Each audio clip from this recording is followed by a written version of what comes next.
አቶ ተክለ ጻዲቅ መኩሪያ በጻፉት የኢትዮጵያ ታሪክ አጼ ሱስንዮስ ካቶሊክ መሆናቸው በግልጽ ባስታወቁበት ቀን ይቅርና በዚህ ሃይማኖት እንኳን ቢጠረጠሩ ህዝቡ እንደሚሸፍት የታወቀ ነው ብለዋል። የኢትዮጵያ ታሪክ ከአጼ ልብነ ድንግል እስከ አጼ ቴዎድሮስ በአገው ምድር፣ በጎጃም፣ በትግራይ፣ በሸዋ በየመሪዎቻቸው ተነሱና ከ1611 ዓ.ም ጀምሮ እስከ 1618 ዓ.ም ድረስ በየሀገሩ ዘረፋና እልቂት ሆነ። ንጉሱም ወታደሮቻቸውን ይዘው ሽቅብና ቁልቁል እየሮጡ ሲወጉ ሲያዋጉ ትርፉ ከወዲያም ከወዲም ያው የኢትዮጵያ ህዝብ እልቂት ሆነ። የሃይማኖት ጦርነት ሊቆምና አገሩ ሰላም ሊሆን አልቻለም። በዚህ የሃይማኖት ለውጥ ምክንያት በኢትዮጵያ ሀገራችን ምን ተከስቶ እንዳለፈ ብሎም እንደ ኢትዮጵያ የሌሎች ሃይማኖቶች አንዳንድ አይነት እንቅስቃሴዎች ምክንያት ሀገራችን ኢትዮጵያ ምን አይነት መከራ እየደረሰባት እንዳለ እንመለከታለን። አብራችሁን እንድትቆዩ እየጋበዝን ይህ ዝግጅት ለሌሎች እንዲደርስ ላይክ እና ሼር እንዲሁም ቻናላችንን ሰብስክራይብ በማድረግ የኛ ቤተሰብ ይሁኑ። መልካም ቆይታ።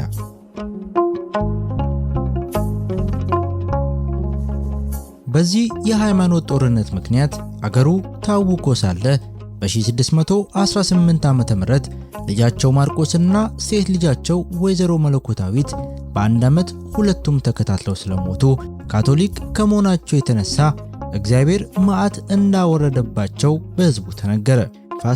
ፋሲለደስ የተባሉት ልጃቸው በዚህ የሃይማኖት ጦርነት ጊዜ በጣም ተቸግረው ነበር። ምንም እንኳን ከአባታቸው ጋር እየሆኑ ስለ ሃይማኖታቸው የሸፈቱትን ሰዎች ቢወጉም ከጦርነቱ ተመልሰው ወደ ቤታቸው ሲገቡ ግን የሞቱትን ሰዎች ሬሳና ቁስለኛ በማስመልከት የአባቶቻችንን ሃይማኖት በመለወጡ ምክንያት ለምን የገዛ ሕዝቦን እርስ በርስ ያስተላልቁታል እያሉ ከአባታቸው ጋር ይጨቃጨቁ ነበር። አሁንም ተመልሻለሁ ይበሉ፣ ሕዝቡም ወደ ጥንቱ ሃይማኖት እንዲመለስ አዋጅ ይንገሩት እያሉ ያባብሏቸው ነበር ብለው አቶ ተክለ ጻዲቅ መኩሪያ ጽፈዋል። የኢትዮጵያ ታሪክ ከአጼ ልብነ ድንግል እስከ አጼ ቴዎድሮስ። በመጨረሻም አጼ ሱስንዮስ በነገሱ በ27ኛው ዓመት ታሞ አንደበታቸው ተዘጋ። በዚህ ጊዜ ታሪክ ነገሥታቸው እንደሚለው ልጃቸው ፋሲል እግዚአብሔር ይህን መዓት ያመጣባቸው ሃይማኖታቸውን በመለወጣቸውና የክርስቲያን ደም በማፍሰሳቸው ይሆናል ሲሉ በየገዳማቱ በየአድባራቱ በጸሎታችሁና በሐዘናችሁ አባቴን አድኑልኝ እኔም ያላችሁኝን አደርጋለሁ እያሉ ብዙ መባ ላኩ። አባ አምደ ሥላሴ የሚባሉ ከሸዋ ሄደው መተማ አጠገብ በበረሃው የማኅበረ ሥላሴ ገዳም አዲስ ቆርቁረው በዚያው የሚኖሩ የበቁ መነኩሴ ነበሩ። እርሳቸውም አባትህን እኔ በእግዚአብሔር ፍቃድ እፈውሰዋለሁ ብለው ወደ አቤቶ ፋሲል ላኩ። አቤቶ ፋሲልም እሺ ያሉኝን አደርጋለሁና መጥተው አባቴን ይፈውሱልኝ ብለው መልሱን ላኩላቸው። ከዚህ በኋላ አባ አምደ ሥላሴ ከገዳማቸው መነኮሳትን አስከትለው ወደ ደንቀስ ሄዱ።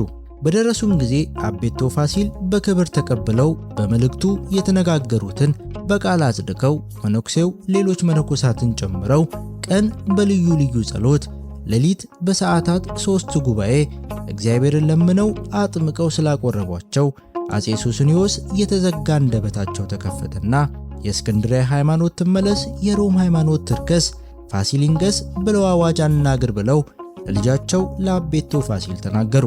አጼ ሱስንዮስም ፈውስ ሊያገኙ የቻሉት በመነኩሴው ምክር ንስሐ ገብተው ወደ ኦርቶዶክስ ተዋሕዶ ሃይማኖት ተመልሰው እንደሆነ በአንዳንድ ታሪክ ጸሐፊዎች ተወስቷል። ይህም አዋጅ ከተነገረ በኋላ በየዋሻው በየበረሃው የተሰደዱት ሊቃውንትና ካህናት መጻሕፍቶቻቸውን ይዘው ወደ የቤታቸው ተመልሰዋል። አባ አምደ ሥላሴም አጼ ፋሲል ከጣቁሳ 44 ጉልት ስለሰጧቸው ተመልሰው ማኅበረ ሥላሴ ገዳማቸውን አቀኑ። ማኅበረ ሥላሴ የተባለው የአባ አምደ ሥላሴ ገዳም ስለሆነ ነው።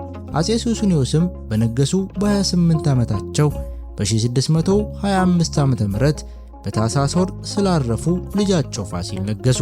ሕዝቡም ካህናቱም በአባታቸው ጊዜ ስለ ተዋሕዶ ሃይማኖት መለወጥ ውስጡን መቆርቆራቸውን ያውቅ ነበርና ከዳር እስከ ዳር ንግሳቸውን በደስታ ተቀበለው።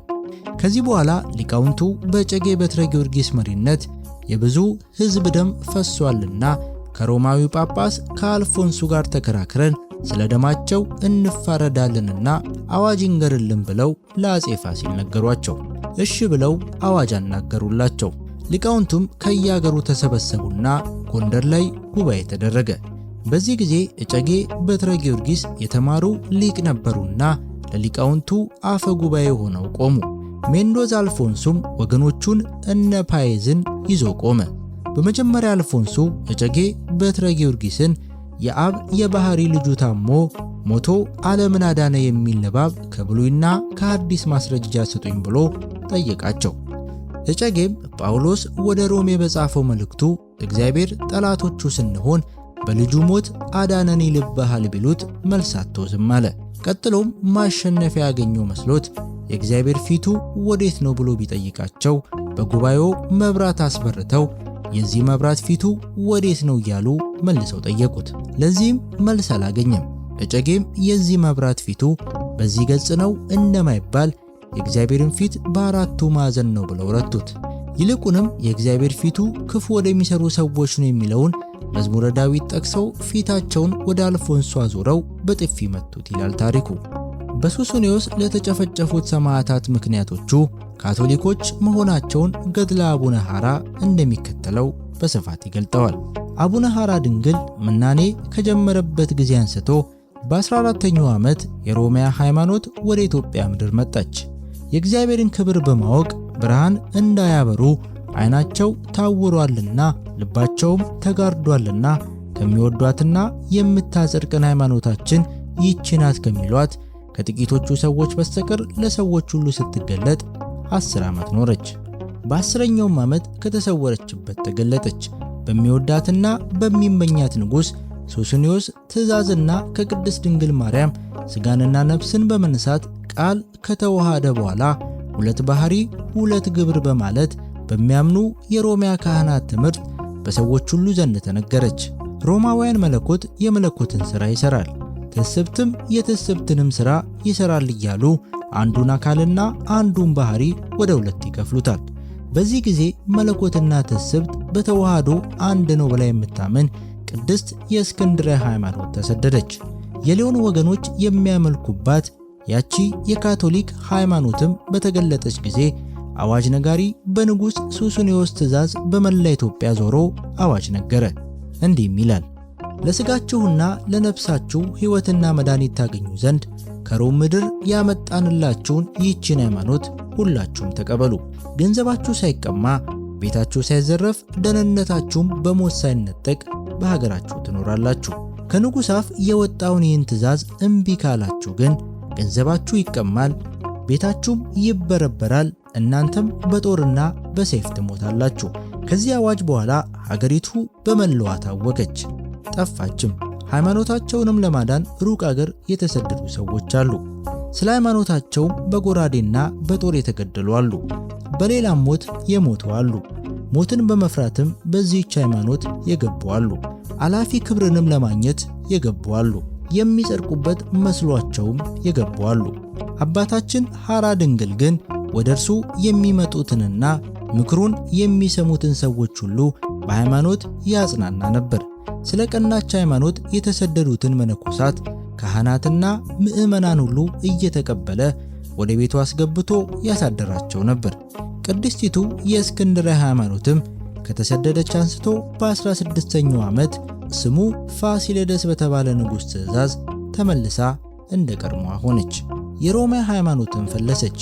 በዚህም የሃይማኖት መመለስ በመላ የኢትዮጵያ ምድር ደስታ ሆነ። ከሞት የተረፉት ስደተኞች ሁሉ ተመለሱ፣ በአገራቸውና በየቦታቸውም ገቡ።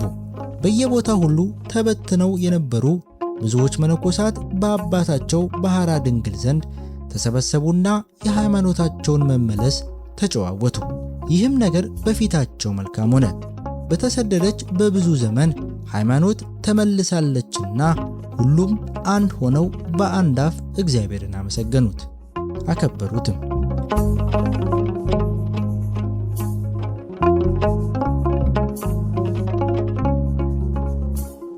ለዛሬ ያዘጋጀንላችሁን ዝግጅት እዚህ ላይ ያበቃል። ይህ መርሃ ግብር ለሌሎች ሰዎች እንዲደርስ ዝግጅቱን ላይክ እና ሼር ማድረጋችሁን አትርሱ። ቻናላችንንም ያልተቀላቀላችሁ ሰብስክራይብ በማድረግ አሁኑኑ ይቀላቀሉ። በቀጣይ በሌሎች መርሃ ግብሮች እንጠብቃችኋለን። ቸር ጊዜ፣ ሰላም ያገናኘን።